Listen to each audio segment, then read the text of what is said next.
Des sirènes d'alerte, des bombardements ou encore des files d'attente, je te résume le quotidien des Ukrainiens aujourd'hui pour mieux comprendre la situation.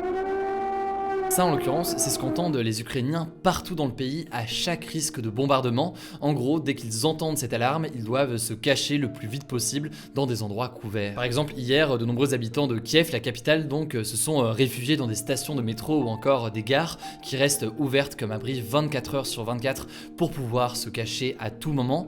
Au-delà des bombardements quotidiens, c'est aussi les files d'attente partout, dans les supermarchés notamment, et des stations d'essence où les habitants se sont précipités pour éviter de sortir chez eux plus tard, ou alors d'ailleurs pour fuir. Justement, un autre élément de la réalité de la situation aujourd'hui pour les Ukrainiens, beaucoup tentent de fuir en ce moment en partant notamment en voiture vers l'ouest. Ça entraîne forcément des bouchons absolument massifs. Déjà plus de 50 000 personnes ont déjà quitté l'Ukraine en 2 jours selon les Nations Unies. A priori, selon les journalistes sur place, le chiffre devrait être déjà beaucoup plus important.